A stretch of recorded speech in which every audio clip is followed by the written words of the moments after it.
I'm a local rookie cop in a small town in Pennsylvania, currently stuck working the night shift.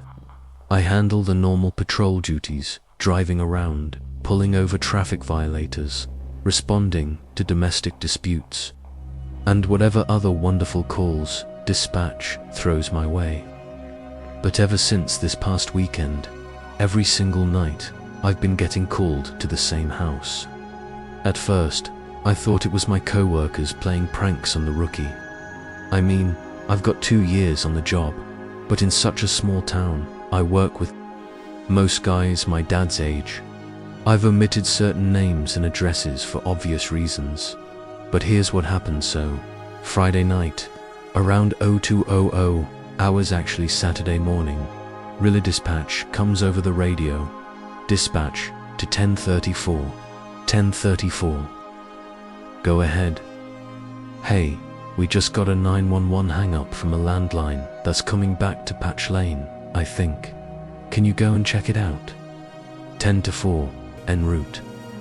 I immediately start driving to the address, which was about 6 miles away, but it's a pretty rural area. So I get there in less than 10 minutes.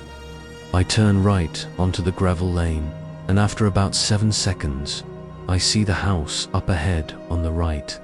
No lights on inside. I park my cruiser on the gravel lane, lights off, so as not to announce myself, in case there's an actual emergency going on inside. We're trained not to just roll up to a house with lights blazing, in case the subject decides to ambush the arriving officers with gunfire or something.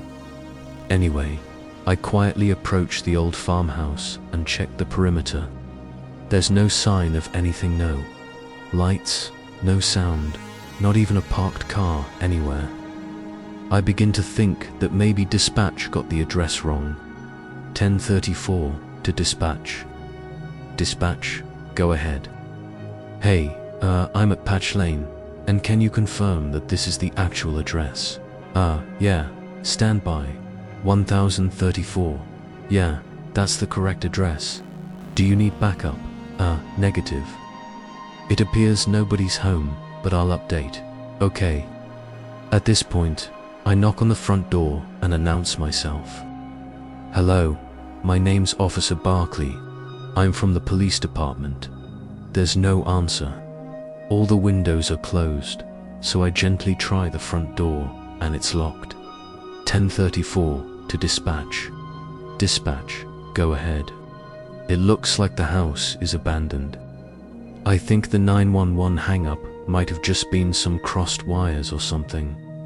Clear me, no report. 10-4. At this point, it's about 0300 hours, and man, do I need a cup of coffee since I have another 3.5 hours left on my shift. I head over to the local 24-hour gas station and find 2 of my ever so busy co-workers standing there, fueling up on caffeine as well. They grin and ask if I had fun responding to the old doc's house. Clearly, I must have had a dumb look on my face, showing the confusion I was feeling, because then one goes, "You don't know, do ya?" He continues, "That old farmhouse over there belonged to Dr. Wentz. He was the guy that I'm sure you've heard about. He used to do botched abortions and all sorts of inhumane procedures back in the 1800s. He's the guy all the rich went to when they had young daughters getting knocked up or when they had a special needs child that they didn't want to keep.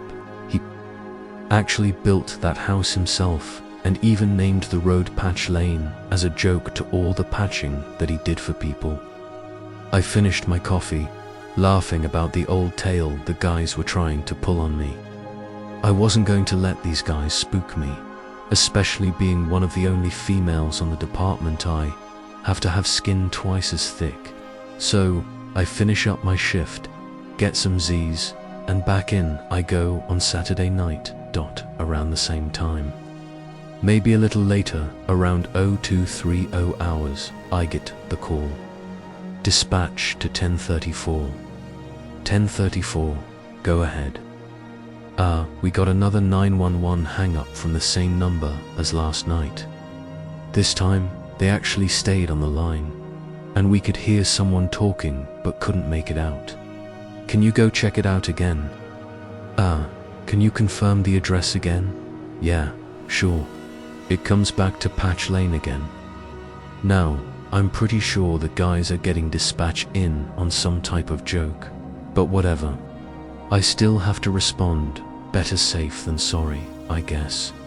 So, I drive down the road, turn onto the gravel lane, park my cruiser away from the house, check the perimeter, and go up to the front door again. Still no sign of life inside. I knock on the door and announce myself, Officer Barkley with the police department. I'm about to leave when I check the door handle out of pure habit, and sure as shit, the door opens. I was so startled that my right hand immediately went to my gun on my right side. I announce myself again. Hello, my name's Officer Barkley. I'm from the police department. Come to the front door, or I'm going to have to enter, okay? Before entering a house, for officer safety reasons, we always get on the radio. 10:34 to dispatch.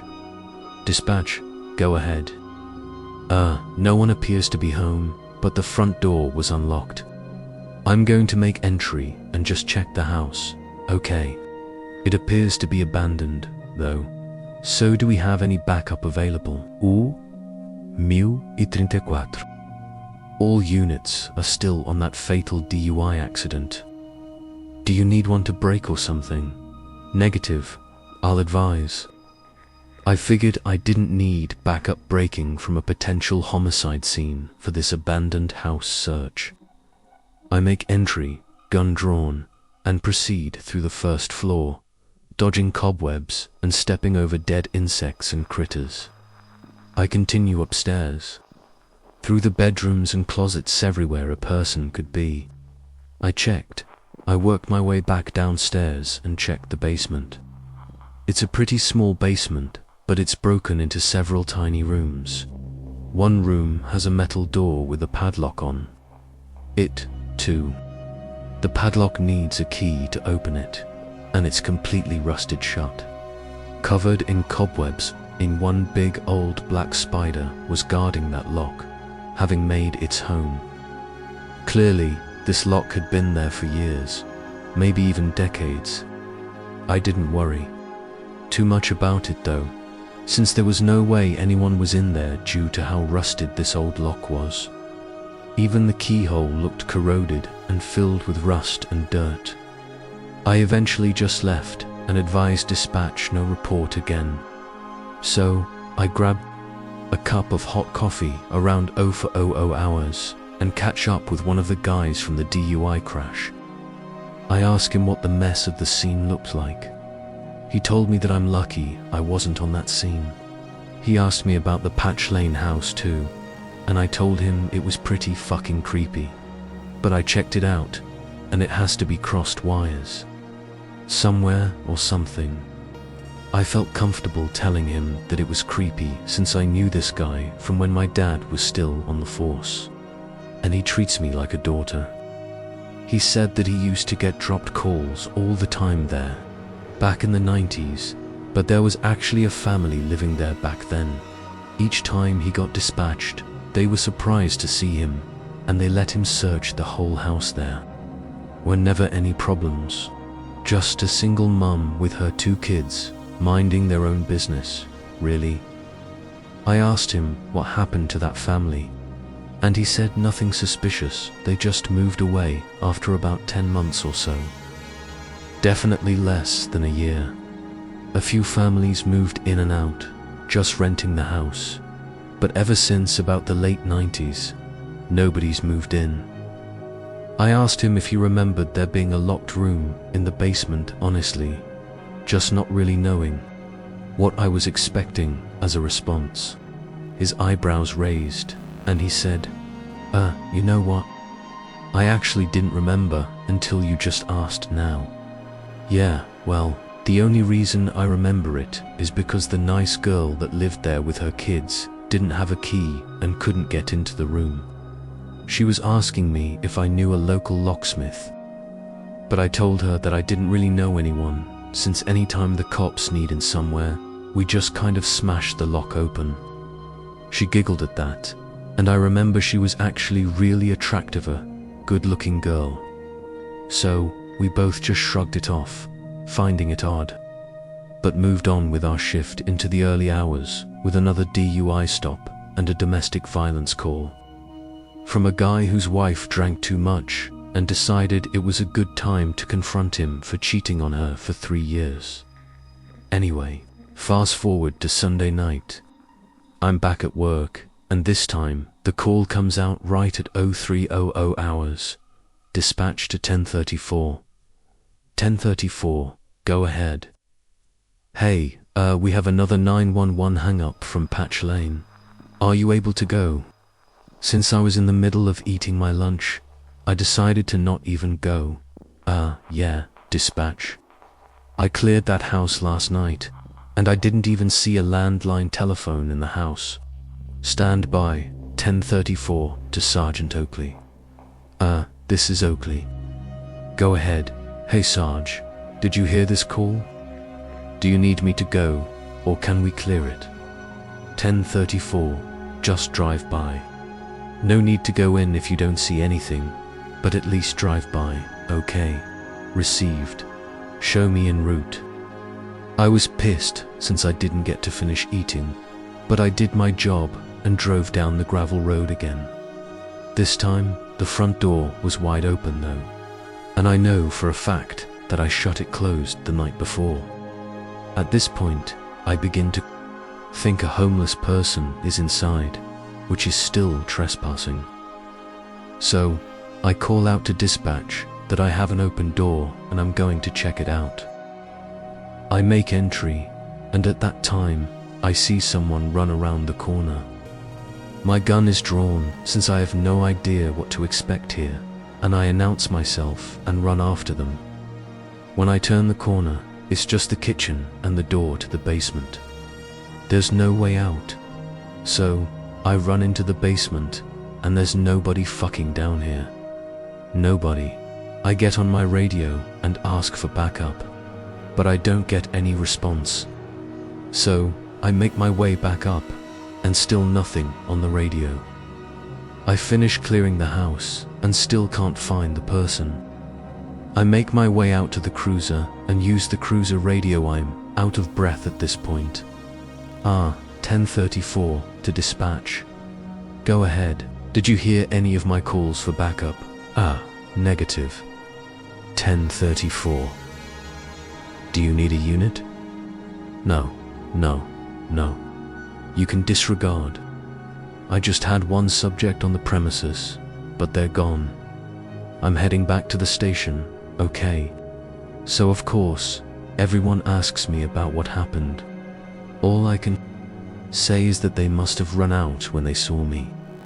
I didn't tell anyone that the direction they ran left them absolutely no way of running outside, mind you. I begin to wonder if I'm going crazy, or maybe I've just had too many shifts on, or something. I'm off on Tuesday and Wednesday nights, so rookie, remember? So, at this point, I have one more night before I can rest. Monday night shift left me speechless. Though, at roll call, everyone jokes about when I'm planning to go back to Patch Lane, and I tell them that they can get the call I'm done with it. No, 0300 hours comes round. Dispatch to 1045. 1045 is my good friend who's been to the house. In the 90s. This is 1045. Go. We got a 911 hang-up for Patch Lane again. Sarge gave the okay to just drive by and make sure no one's there. 1045. Okay, show me en route. Not even 30 seconds go by, and my cell phone beeps that I have a text. It says, "Hey, want to meet me there, bastard?" Of course, I'm not going to say no, so, yeah, my go. 1034 to dispatch. You can add me to 1045's call. 10 to 4. We show up at the same time, and this time, the front door is wide open again. Awesome, I thought. We both clear the first floor and then the top floor and make our way into the basement together, and there's nothing. Then we turn the corner, and I see there's no lock on the metal door anymore. We look at each other, and he said, "Hey, I thought you said that this was locked." I say, it was. So, he slowly opens the door, and we're hit in the face with the most horrid smell. A smell that I know well, the smell of death. We find the corpse of a young female, bloated and fresh. The body naturally bloats about 2 to 4 days after death and traps gases. That's where the odor comes from. We call for backup, obviously, and the medical examiners show up on the scene. They process the scene and begin to take the body away. I asked them how long the body had been. They're their experts, not me. The ME guy said between 3 or 4 days, based on the rigor mortis and livor mortis and a few other medical terms that I probably can't even spell. I said that there was just no way that was possible because I was there a day ago, and there's no way that it was freshly locked. I mean, the lock was corroded, rusted, covered in cobwebs. Nobody touched it in years, they said. "Officer Barkley, that isn't our job to explain. We're just telling you that this body has been laying in that exact position in that room for between 3 to 4 days. Tomorrow will be my first night back, and honestly, I'm not sure what to expect." I woke up this morning to a blaring ringing coming from my nightstand. I smacked my alarm clock, but it didn't stop the noise. I finally realized, with half an eye open, that it's actually my phone ringing. I answer, hello, Barkley, wake the hell up. Chief wants to see you now. Sergeant Oakley is not the voice that I wanted to hear at 0800 hours this morning. I rolled my ass out of bed and began to get ready to head into the station, since I knew it was never a good sign when good old Chief Fox wants you in his office ASAP. Around 0900 hours. I walked into the station in uniform and headed towards Chief Fox's office. I knocked on his door and poked my head around the corner when the chief said, "Barkley, come in," and shut the door. I shut the door and took a seat. "Well, Barkley, you shouldn't be surprised why you're here. You got dispatched to the same fucking house 4 nights in a row and discover a dead body on the 4th night. And this body had been there for at least 2 of the previous nights. You really fucked up, Barkley, this time. Now, I have some paperwork out of the ass that you need to answer some questions. What the hell? How is he turning this thing on me? I did my job. I followed protocol. I followed my training. And I cleared the house as I was taught. Okay, Chief. What questions do you have? Well, walk me through the first night. Did you check the windows, the doors? Yeah, I checked the windows, which were all secured, and the front door was locked. There were no other doors except the front door. It's just a really old, small farmhouse. All right, what about the second night? Windows and doors.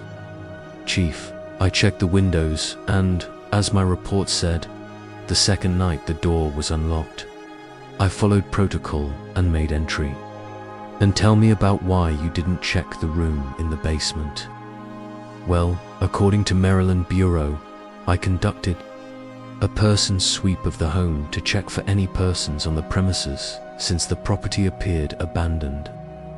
I looked in all areas that a person could potentially hide, and when I got to that room, I saw the lock was rusted, corroded, and covered in cobwebs.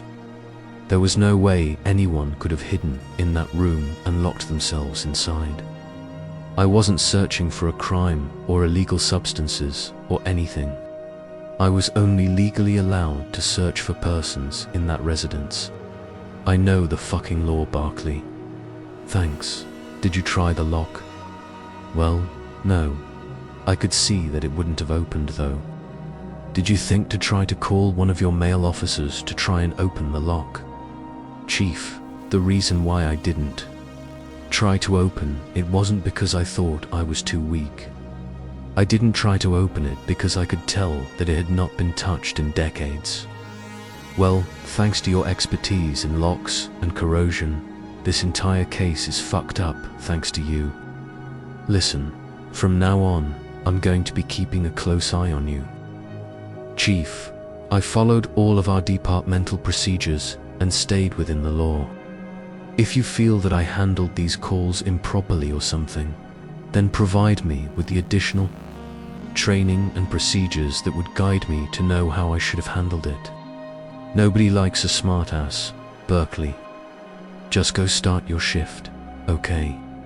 You have a lot of follow-ups to do now for this case and can't be doing that shit at night. What an arsehole. I knew from the day the city council hired me that he hated me, yet, as I said, it's a small town, so the chief tends to do what city council tells him to do.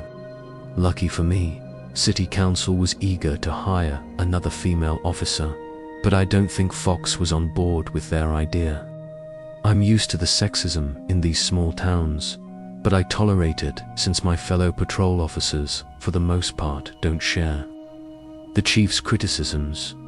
I decided to follow up at the medical examiner's office to see what information they had from the autopsy and the crime scene, since we didn't seem to have a copy of their report at our station. I called the chief medical examiner. Hey, it's Officer Barkley from the Patch Lane case. Did you guys finish up the autopsy report? Yeah, actually, we did. Okay. I just didn't see a copy here at the station. Can you send it over? I'm pretty busy right now. And plus, that's my assistant's job. Alright, well, how about I just swing by and pick it up, then?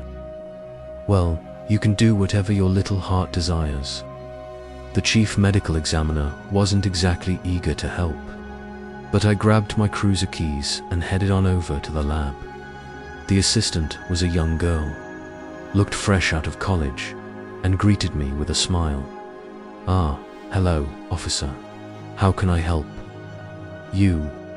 I asked her for a copy of the ME's report from Patch Lane, and she proceeded to enter some letters into a computer, then hit print.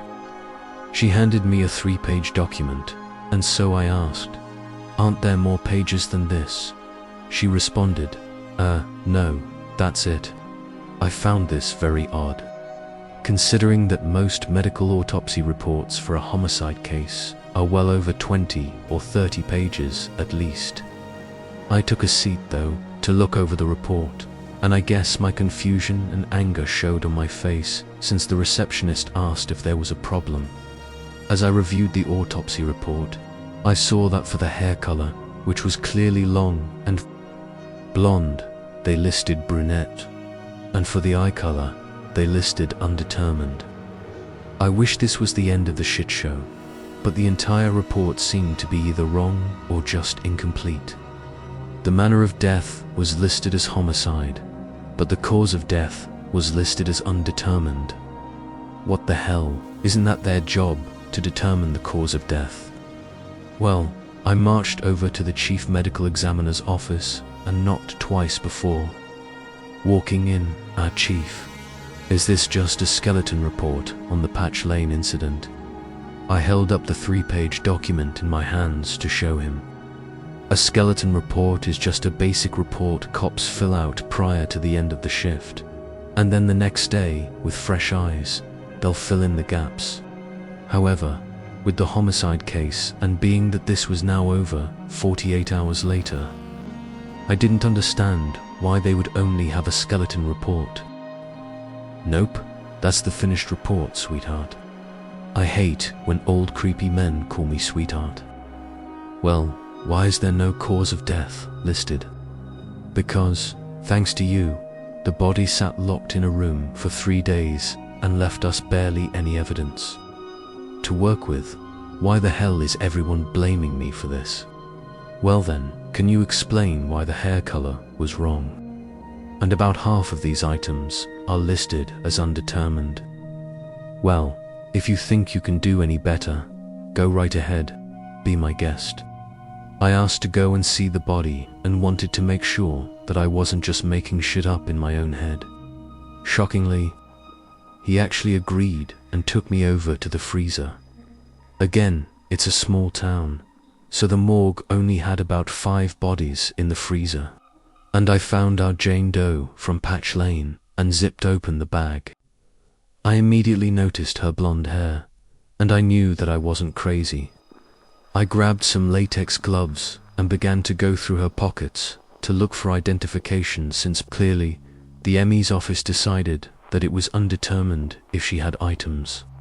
In her pockets, I found a receipt from a gas station for 10 gallons of gas, priced at $1.12 per gallon. I actually felt jealous of this dead woman, wondering where she found gas that cheap. Then I looked up at the top of the receipt and saw that the date stamp was the 20th of October, 1998, though why the hell would she keep a receipt that old? Flipped the receipt over and saw that there was some type of writing, like in pencil on it, but I couldn't make it out. I put the receipt in a baggie, and I decided that I was going to send it out to the PA State Lab for further testing to see if they could decipher what was written. The more I looked at her, too, I also noticed that she was wearing bleached jeans, with a multicolored sweatshirt like what my mom used to dress me in when I was younger.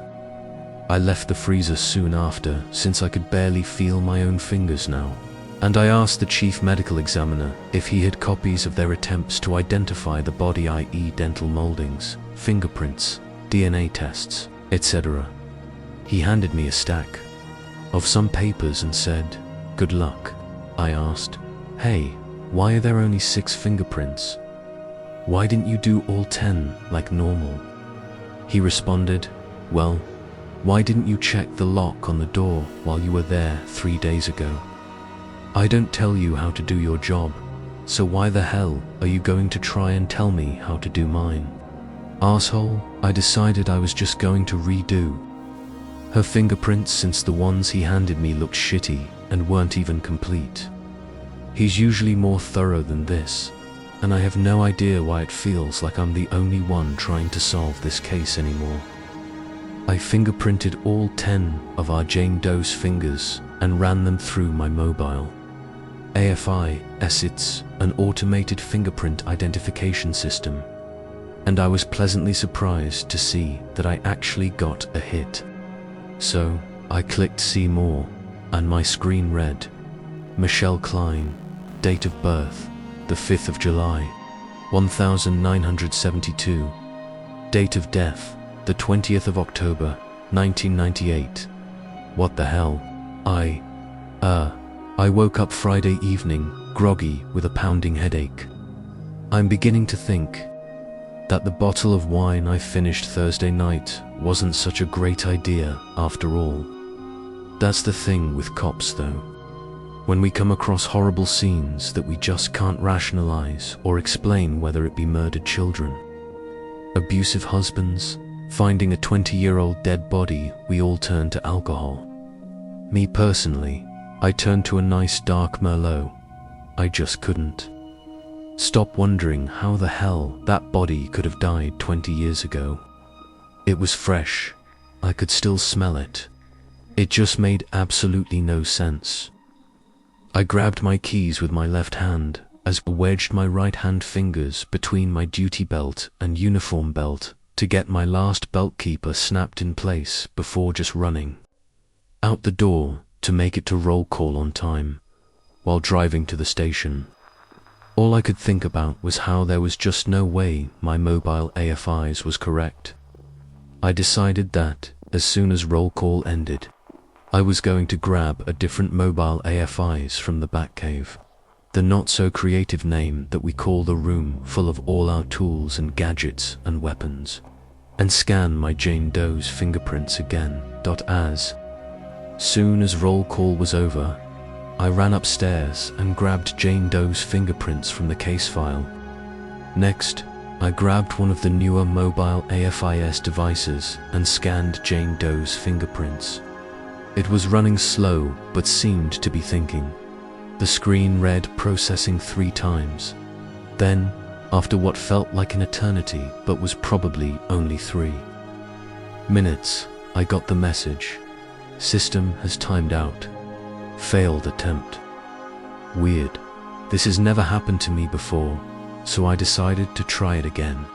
And this time, I can actually feel my heart start to thud, louder and louder as I waited for the results. Processing, again processing, and no results found. What the hell, are you fucking kidding me? This is the response that I'm used to seeing when I scan a suspect's fingerprints who have never been arrested before. I didn't tell anyone about my previous Michelle Klein results because it didn't make any sense to me. I must admit, too, that I worried exactly like this would happen and that I would look like the crazy one.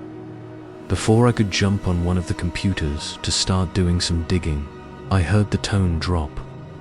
The tone is the loud, high-pitched, screaming tone that makes every cop's heart skip a beat. Dispatch to all available units. We just received a call for gunshots fired near the McDonald's. The caller is unsure where the shooting occurred, but heard 3 gunshots, followed by screeching tires and someone yelling. I ran to my cruiser, flipped the switch to turn on my lights and siren, and raced to the scene. We circulated the area for over an hour with no results, and finally, dispatch got back on the air. Dispatch to all units.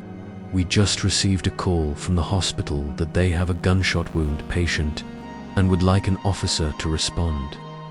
Sergeant Oakley was kind enough to offer the rookie's assistance, and just like that, I spent the entire rest of my night sitting at the hospital, waiting for the victim to come out of surgery so that I could finally question him. I spent all of Friday night thinking about our Jane Doe's case and trying to find answers. But the more I thought about the case, the more questions I had. When I returned to work Saturday, I decided I wanted to return to Patch Lane to try and get some closure to some of my unanswered questions. After everything that happened, I realized it would be best for me to just not go alone, so I texted my friend Tim Hees, badge number 1045, who responded last time with me and asked if he would be willing to head back over to Patch Lane with me under the radar. He agreed, and we both advised dispatch to hold us out, doing foot patrol around the park. This was an area that we had a lot of problems at night with underage drinking and smoking and whatnot. I rolled my cruiser to a stop and shut off the engine. Tim slowly forced himself out of his cruiser, muttering about his bad back. Barkley, what are we even looking for back here? Anything. Tim, I just don't think the ME's office processed the scene properly based on how they handled the body and all. What are you talking about? Shit, I didn't tell him about my little visit to the ME's office. Nothing. Let's just start out and do a full sweep of the perimeter, okay? I wasn't really sure what I was even expecting. There was still police tape across the front door with a fire red sticker on the seal of the doorway stamped "Do Not Enter." I leaned down to check the door handle to make sure it was locked, and as I reached down, I heard a loud, shrill scream come from immediately behind me. I jumped up, turned around, and shined my flashlight straight ahead. Nobody was there. Then, I heard a much softer, quieter squeal come from ground level somewhere. I redirected my light downward, and sitting in front of me was a Halloween black cat. Holy shit, cat. What the hell are you screaming at me for? Now that she had my attention, she came up to me and wrapped her body around my leg, purring. I proceeded to check the rest of the windows, and worked my way to the rear of the house. Towards Tim Hallius I named Hera followed me and began frantically meowing at me the closer I got to the rear of the house. Her screaming got so bad that I had to throw her some crackers from my pocket just to distract her, and thankfully it worked. I noticed a shadow in the upper level window, but I couldn't make out what it was. I began taking steps backwards to get a better look through the upper level window, all while shining my flashlight upward. But by about my 7th or 8th step back, I felt something hard and sharp whack me in the back of my ankle and brought me to my knees. Tim came running over. Since this time, I was the one doing the yelling and not Haley. He shined his light down to make sure I was okay, and thank God there was no blood. Seemed to be fine. I bent over to see what it was that I felt going into my ankle, and I felt a rusted, sharp chunk of metal. It was an old root cellar door handle. Root cellars are not that uncommon on these old farms. It was a way for farmers to store their harvest over the long winter months when refrigeration was non-existent. "What the hell is that?" Tim asked. "It's a root cellar door," I told him. "We need to see what's down there, okay?" We opened the door, and I used my ass baton to wrap all the spider webs around it and clear a path for us. "Barkley, you're fucking going first, okay?" I shined my light down and began going down one step at a time. I went slowly so as not to fall through one of these old wooden stairs. We walked down what could only be described as a tunnel for only about 10 seconds before we reached a small set of stairs. There were about 4 steps up that led to a smaller hatch, almost like an attic door one that you had to crawl through without a ladder. I reached up and opened the hatch, and I popped my head up and shined my light around. There was a large rug over the hatch opening. Tim helped me push it out of the way, and once we could finally see in the room, I recognized it. It was the room that we found the Jane Doe in. Tim grabbed my arm and convinced me that we needed to leave because this house was still an active crime scene, and we just couldn't go waltzing around inside. But we had finally figured out how the body got in that room in the first place. Knew that I wasn't crazy. There was just no way anyone had touched that lock on the outside. We turned around though and retraced our steps, careful not to disturb anything. Along the way, I tried to look for evidence, but it was just too dark. It was an area that would be better examined during the day, that's for sure. We returned to our cruisers and calmed our nerves over a long smoke break, despite the fact that I'm not even a smoker. I got home, passed out, and went back into work on Sunday. One thing I love about working weekends is that there's no brass at the station when I go into work. However, this day was different. As soon as I walked into the station, I overheard my co-workers talking about some suits that were up in the chief's office. Sergeant Oakley saw me and immediately snapped his fingers at me. "Barkley, get over here. Chief got called in today because of a surprise visit from some suits. He wants you in his office immediately." I headed upstairs to the chief's office, a little surprised that the feds were getting involved in this case. I began to wonder if the FBI got involved because of a potential serial killer or something. My thoughts were quickly interrupted by Chief Fox, though. "Barkley, get your ass in here." Oh, the wonderful sound of his voice. "Ah, hello, Chief. How can I help?" "Barkley, the marshals got called in to help with this case." "The US Marshals? They usually go after fugitives, do they? Think that a fugitive did this to our Jane Doe? Do they think our Jane Doe is a fugitive or something?" My mind is going 100 miles per hour this minute. And Chief Fox then told me that I had to sit down with them and answer any and all questions that they had. I took a seat and walked them through my past week, explaining the 911 hang-ups and finding the body and all. I wasn't planning to give them any details about the fingerprints, Michelle Klein, or the secret door, but they asked me something that sparked my interest. "Officer Barkley, are you familiar with the U.S. Marshals Witness Protection Program?" My conversation with the U.S. Marshals left me speechless.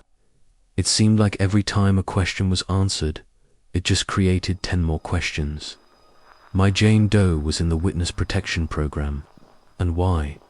Why would she risk her life by coming back? Here, who wanted her killed? The U.S. Marshals were extremely professional, polished, and appeared as though they wanted to help. They weren't willing to divulge any specifics or details of why Jane Doe was put into the program, or why she may have been killed for that matter. But they did tell me that she was a key witness to a very high-profile case years ago involving the ATF. They also admitted that Michelle Klein was in fact her real name. However, they faked her death upon entry into the protection program. Whenever I ran her fingerprints through the AFIs, it triggered an alert in their system, and that's how they came to be standing in front of me. Before I could ask any questions, they actually shook my hand and thanked me for my time. They walked out the door before I could even get a why out of my mouth. Who killed Michelle Klein? Who kept calling 911? What did this poor woman get herself into? Why was there a receipt in her pocket from 20 years ago? I finished up the rest of my shift, completing paperwork, which I eventually faxed over to the suits. I went home early Monday morning and only had 2 glasses of wine before rolling into bed by 0500 hours. Don't be mistaken, it's not that I didn't want to drink an entire bottle again, but I was just too tired. Monday evening, I headed back towards the station for roll call, which started at 1700 hours. Sergeant Oakley read and summarized aloud the prior shift's reports before releasing us to hit the road and all that. But before I could finish racking my cruiser, dispatch calls. Dispatch to 1034. 1034, go ahead. At 1034, we just got a call from a senior citizen who's currently at her neighbor's house. She's a medical alert customer and oxygen dependent. Her phone lines are currently not working and is requesting to speak with an officer. 1034, show me en route. Although there isn't much for an officer to do on a call such as this, we're obligated to respond if someone calls and requests to see an officer. I drive down the long country road towards the caller and can't help but glance to my right as I pass the patch lane sign. I arrive on scene and meet with the sweetest old lady who reminded me very much of my own grandmother. In fact, she explained to me that she walked to a neighbor's house and called the phone company about her phones not working, but just wanted an officer to keep her company until her phones were fixed, since she was oxygen dependent. She also shared that she has already had more than one fall in her home and used a medical alert. I told her that I was happy to wait with her. She lived in an older farmhouse. There are many of those in this area. The one had one of the prettiest farmlands that I've seen in a while, in fact. She had her garden filled with colorful flowers and cute lawn ornaments throughout. She caught me staring, too, and said, "Oh yeah, my daughter comes by every week to help me keep my garden. Looking so pretty. Her husband mows the lawn for me, and she tends to the flowers." I was shocked to see the local phone company drive down the gravel road within 30 minutes of my arrival. I went outside to greet the technician and explain the problem. He introduced himself as Tom and asked me where the box was located. As quick as I could repeat the question in my head, I heard the older woman yell from the porch. "It's behind the shed." I followed Tom behind the shed for about 20 yards away as I saw a large 3-foot square pole sticking out of the ground. Tom walked over to it and began reaching on his belt for some tools, and I asked, "What's that?" "This is the box that connects her telephone line as well as her neighbor's line to the central telephone system. I'm going to see if there's some problems with the wires making the connections and stuff." He attempted to open the hinge, but there was no luck. These old things go months, or maybe even years, without opening and take a little TLC to open if you get my drift. Here we go. The front face opened after just a little elbow grease was put into it. I saw several wires and some labels next to the wires containing a series of numbers. "So, explain to me what's going on here," I asked. "Sure, well, these boxes were put here way before your time. They had to install these when landlines first became a thing. In fact, you see these wires and the numbers after them. They show to which address each wire is associated. I noticed a loose wire hanging from the bottom with no label. This one appeared to have a female attachment on the end. I asked, "And what's that?" "Wire made to connect to." "Oh, that's there, so we can plug our phones into it and make phone calls and test the lines and all that." "Wait, what?" "You can carry a phone in your pocket, plug it in, and make a call from a box." Tom laughed and explained, "Well, it isn't exactly that simple. You need a certain type of phone, but yeah, I guess it's kind of like that." "What phone number would show up when you called someone from a box?" "Well, whichever neighbor's line you selected up here." As he motioned to the labels and switches, it was then that I had my light bulb moment. What if my 911 hang-ups at Patch Lane were being done at one of those boxes?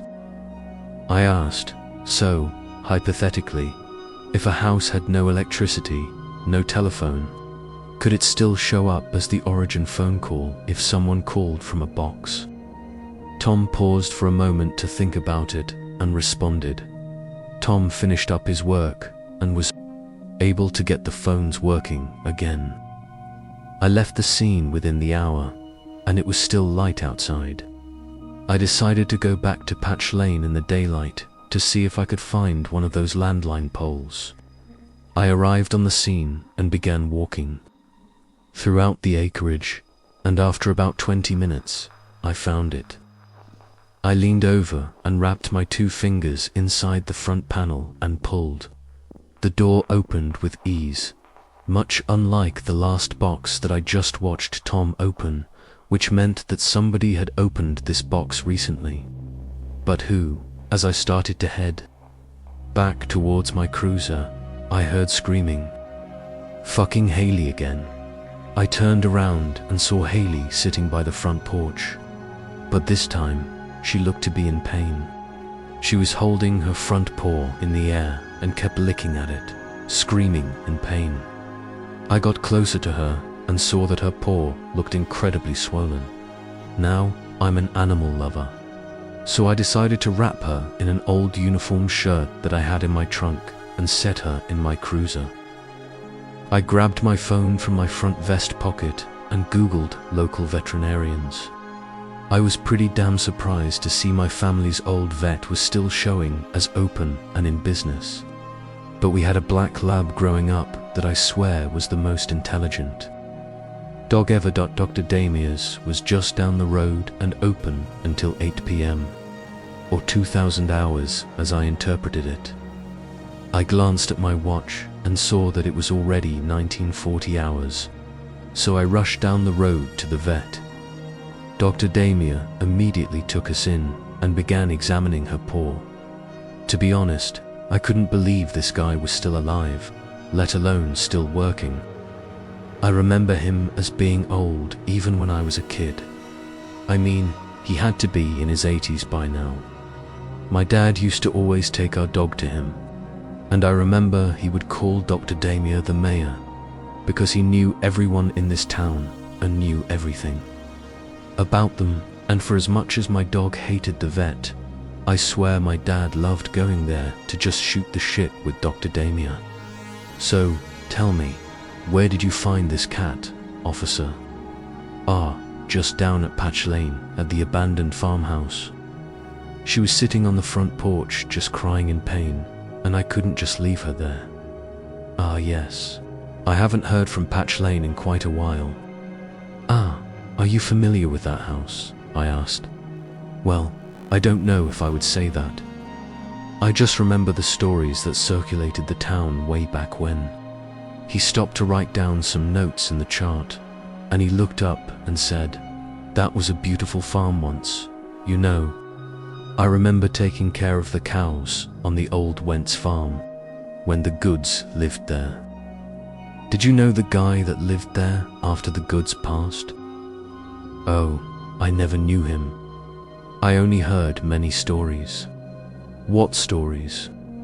Well, that the fellow was a jack of all trades, you could say.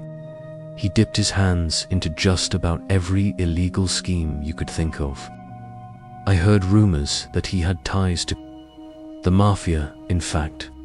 But the guy was blonde-haired and blue-eyed, and yet supposedly was Italian.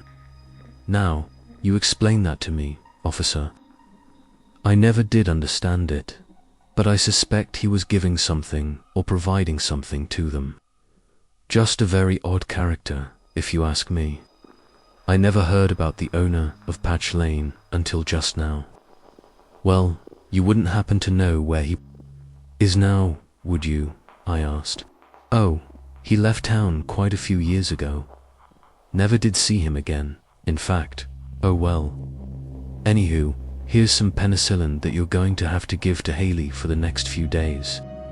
This will help clear up the abscess to make sure this infection doesn't get any worse. And if it does get worse, just call my office, okay?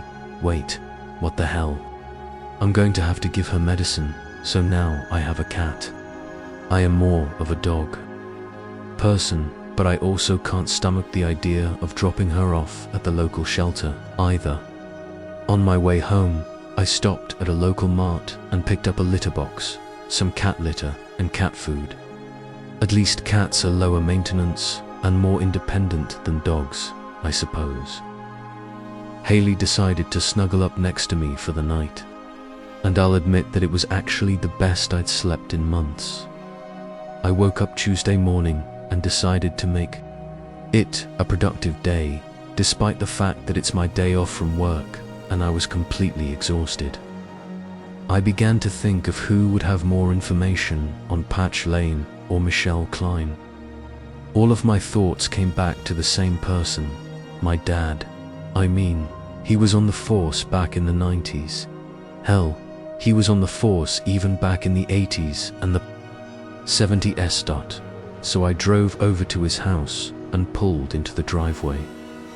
I saw the rose bush in bloom in front of the house, and it instantly reminded me of my mum. She actually passed away a few years back, but every time I go to my dad's, I find pieces of her just everywhere, such as a rose bush that she planted, or something else. I welcomed myself inside and was greeted with a huge bear hug. After feeding me and fueling me with his famous super secret recipe coffee, he sat down. Dad, have you ever been to the house on Patch Lane? Oh wow, yeah, actually. I have. Many, many years ago. Really? What were you there for? Well, the ATF needed a couple of uniformed officers to assist them with gathering evidence for a case. They busted the owner of that place for smuggling in illegal guns, I think, and he had them stored in a shed on the farm. What? I've been researching this place for over a week, and I've never heard of an ATF raid. Well, that's because it was confidential. We never wrote a police report on the incident. It was solely documented on the federal level, and they were very good about keeping it out of the media. We didn't have those the space phone things back then, so it was much easier to just keep this under wraps and all. Do you know what happened to the owner? Who was he? His name was it John? No, wait, Joseph. Yeah, Joseph, that was it. Joseph, Mueller, I think. It was similar to Miller, but not quite Miller. And what happened to him? Right, well, he had an inside man with the police department and caught wind of the raid, apparently. He flew the coop, and I never really got an update since then. I began to wonder why Tim just didn't tell me any of this. Dad, I've been dispatched to Patch Lane several times with Tim, and he didn't tell me any of this. Do you know why he wouldn't tell me about it? Well, Tim didn't join the department until about 1997 or maybe 1998, and this all happened around 1995, about 2 years before then. Well, that made me feel a little better. I must admit that I felt guilty for insinuating that I was questioning Tim. My dad began to ask me questions about my own calls to Patch Lane, but I made a dash to the front door and told him that I had to get going because of Haley, and simply told him that I had taken in a stray who was still healing and all. I hadn't heard back from the PA State Lab yet, so I called them to get an update on what was written on the back of the receipt that I'd found in Michelle's pocket. The receptionist answered the phone. State Forensics Department. Hello, this is Officer Barkley following up on the case number 2018. I wanted to check the status of my evidence. The receptionist transferred me. A male answered. Hello, Officer Barkley. Sorry, we've been so busy, and I didn't get a chance to call you sooner. We were successful in extracting the writing on the back of the receipt that you provided us, though, and it read L34R16L8. What does that even mean? Well, I can't say for certain what this means, but in my personal opinion, this definitely looks like a combination to a safe or something. I became obsessed with trying to figure out where a safe could possibly be on Patch Lane. I woke up early Tuesday morning and threw some food in a bowl for Haley before racing out of my house. But don't worry, Haley. Mum will be home later, I said. She meowed goodbye in response, brushed along my leg, and trotted over to the couch to curl up and wait for my return. It's just so damn hard to leave her now. She's filled a void in my heart that I didn't even know existed. Anyway, I headed over to my dad's. I didn't call him ahead of time since he's just down the road, and I stop in all the time anyway. As I'm pulling up, I saw Tim's truck parked in my dad's driveway. Not very surprised since they're good friends, and today is Tim's day off as well. So, they just tend to catch up on Tuesdays or Wednesdays over a cigar on the back deck and stuff. Was actually really glad Tim was there, because I actually had some more questions that I wanted to run by him as well. My dad greeted me with his famous bear hug, and Tim gave me a nod of the head and smiled. Hey, how's it going? Hey, I'm actually really glad that both of you guys are here. I actually wanted to ask you about Patch Lane, Tim chimed in. See what I'm talking about? Your girl is obsessed with this case now. Chip off the old block, am I right? My dad laughed. I remember those days of obsessing over cases. I gotta say, retirement hits treated me well. I welcomed myself back into the conversation. Okay, well, maybe there's a reason to be obsessed though. I just talked to the state's forensic lab, and it looks like Michelle had written a code to a safe on the back of that receipt that she had in her pocket. I think that there's a safe somewhere on Patch Lane, and it could have some answers for me. Tim took a long inhale of his cigar, held it, and slowly released. You're gonna make me go back there, aren't you? I flashed him a smile and offered.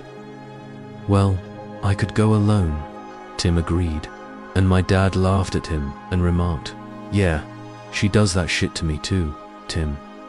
Good luck with that. I added, Tim, I also want to ask you about the 911 hang-ups you used to respond to back when you were a rookie. What else do you remember about the tenant? Tim thought for a moment and then replied, well, she was a pretty young girl. She had two very young children. Neither could talk yet, so I bet they were under 2. She looked young herself too. I would suspect that she was maybe around 20 years old. Just had that baby face, you know? Anywho, she was very curious about the house and the locked door in the basement. Most people hated when the cops showed up, but she always seemed, I don't know, relieved. She would mention how big the house was and how she always felt like someone was watching her. Even the tenants after her made similar comments too, and I always chalked it up to being the history of that Wentz farm, you know? Tim, is there any chance that the woman we found in that basement was the same girl that lived there? I don't know. Why would it be? I always thought that she moved somewhere else because right after she left, a new tenant came in. I guess I don't know exactly what happened to her, though. Do you remember her name? Oh geez, I'm awful with names. I'll never forget her face, but I can't remember names very well. You know that. That's why I immediately write every person's name down that I interview. I can't even check anywhere since I never took a report for checking a house. Well, could her name have been Michelle Klein? Honestly, I don't know. It could have, but I have no idea. I mean, it was 20 years ago. I turned to my dad. Dad, what do you know about the tenants of that house in the late 90s? He looked nervously down at his cigar and took a short puff. Well, I remember all of the tenants were, similar. What do you mean, they looked similar? Dad, this is important. If you've got something to say, just tell me what you're trying to spit out. He took a deep breath. Well, all the tenants were young, attractive women. They were mostly blonde from out of town. The type of girls your mother would not have liked me stopping to talk to at the grocery store, if you catch my drift. Wait. Are you saying that you think that they were prostitutes? Oh no. No. I just mean that they were young and pretty and kind of ditzy, you know. I wasn't sure what to make of this information, but I let Tim finish his cigar before we headed into the station. We were scheduled off for Tuesday, but given this new information, I requested and was granted to come in and work overtime to follow up.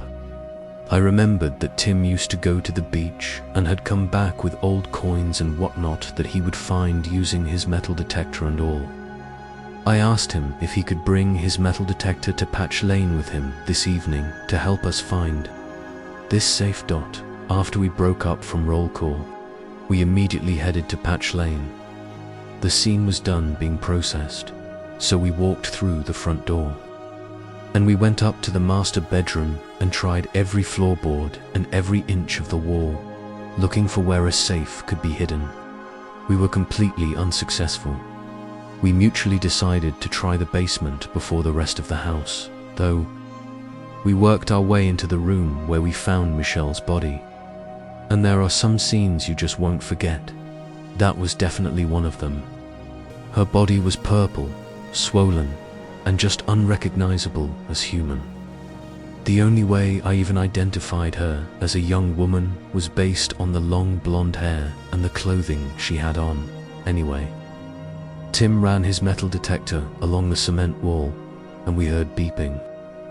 Tim continued to move it along to the left, and then there was some more rapid beeping. We looked at each other for a moment before we dropped his metal detector and grabbed at the wall. I don't know what we were even grabbing at, but we kept feeling along the wall. As I pushed along the wall, a block moved. I grabbed my knife from my pocket, and Tim grabbed his. We both shoved our knives along the cement brick and eased it from the wall.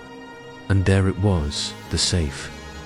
It was an old-fashioned turn-dial lock, like the kind that I used to have on my high school locker. Drawing on my memory, I cleared the lock before trying the combination, and I spun it to the left, stopping at 34. Spun it 2 times to the right. Stopping at 16, spun it back to the left, and stopped at 8, and there was a click. I went to open the door. Tim's eyes and mine locked on the safe, and then I heard another click. But this wasn't like the unlocking of the safe. This was familiar. It was the cocking of a revolver. I turned around and was faced with the barrel of a gun. Well. You pigs just can't stay away from my house, can you? He had blonde hair, although the grey was taking over, and he also had piercing blue eyes. You're as bad as that bitch who couldn't keep her mouth shut. You know, I let her live here because she appeared cute and dumb. Her curiosity, though, was what got her killed, just like what I'm going to do to you, too. The problem with facing a gun is that, no matter how fast I could grab my gun, he would have been able to pull his trigger faster. However, there are other options, so I slowly walked towards our killer, hands in the air, leveled with my shoulders, and asked, "You're Joseph, aren't you?" "Yeah, and you're dead." As he finished his sentence, my nose was barely touching the barrel of his gun. I grabbed the barrel, twisting it to his right, making a full 360-degree circle, and I heard his pointer finger snap as it got tangled on the trigger and broke. I had his gun and pointed it right back at him. "Get on the fucking ground now." He slowly raised his hands in the air and got on his right knee and then his left. Tim ran behind Joseph and placed him in handcuffs. Once the scene was under control, we called for backup. As officers arrived on the scene, so did the suits. 2 suits from earlier in the week came down, and Tim and I recounted the evening's events. It was at this point that I realized I still didn't get to see what was inside the safe. I walked over and opened the door, and I grabbed a handful of papers and pulled them out. They were photographs. Tim instantly said, "That's her." That was the girl. Like I said, I'll never forget a face, just names. The suits looked at him and said, "That's Michelle Klein, your body and our witness." I took a deep inhale and released it with a long sigh. "Now can you please tell us what the hell went on here?" The suits looked at each other, and the older one nodded his head. "All right. So, your Mr. Joseph Mueller here was into some deep stuff. Most predominantly, he ran illegal guns and sold them to some big names, including the Mafia. The ATF thought that they got everything during their raid years ago. But there are so many hidden passages, tunnels, and root cellars throughout this property and land that he just kept hiding them somewhere new. Trust us, if you knew about the tunnels and the passages, that you're late. The document seems to cut off here, but continuing from the narrative flow, to discovering you'd understand how he evaded capture for so long. They explained that Michelle had stumbled upon one of his hidden stashes while living there and reported it to the authorities. That's how she ended up in witness protection. Joseph had put a hit out on her, but the feds faked her death to keep her safe. But why come back now? The suits revealed that Michelle had received word that her son was dying of brain cancer. She risked everything to see him one last time, but it turned out to be a ruse.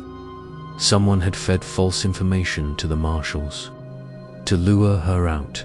Who? I demanded. They didn't know yet, but they suspected an inside job, someone with access to sensitive info. As Joseph was hauled away, snarling threats, I felt a mix of relief and unease. This wasn't over.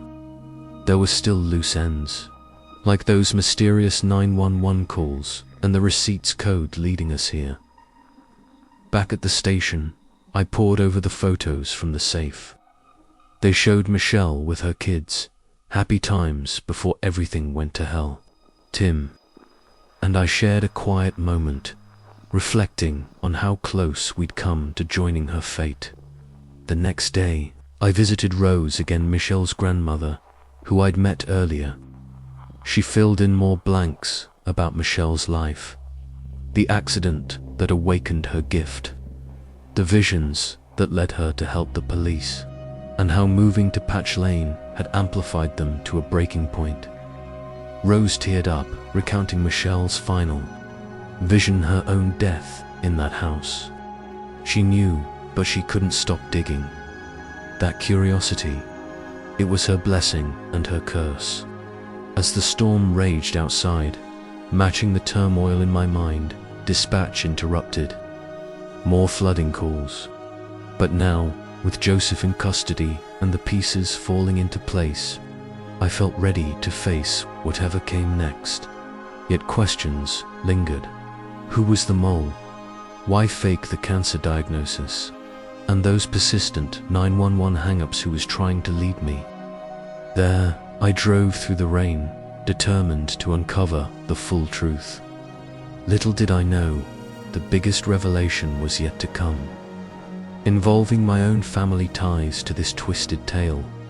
The investigation deepened as I confronted my dad about old photos linking him to Michelle. He confessed to a secret romance after my mom's death, how they'd worked cases together using her abilities. He'd kept it hidden out of guilt and to protect me, but the betrayal stung. Why lie all these years? He had no good answer, only regrets. As I stormed out, wine in hand, I uncovered more.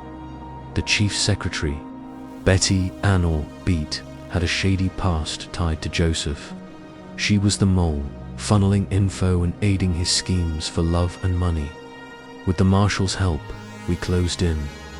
Beat's arrest came dramatically at my aunt's farm, where I'd fled for solace. She fired shots, but we took her down. In interrogation, she spilled the lure, the lies, her devotion to Joseph. Joseph was recaptured after posting Balin other inside job. The web unraveled, exposing corruption in our small department. Michelle's murder was avenged, but the scars remained in the end. Haley curled up beside me, a constant in the chaos. The rain finally stopped, symbolizing closure. But in policing, one storm always leads to another. For now, though Patch Lane's secrets were buried, at least until the next call.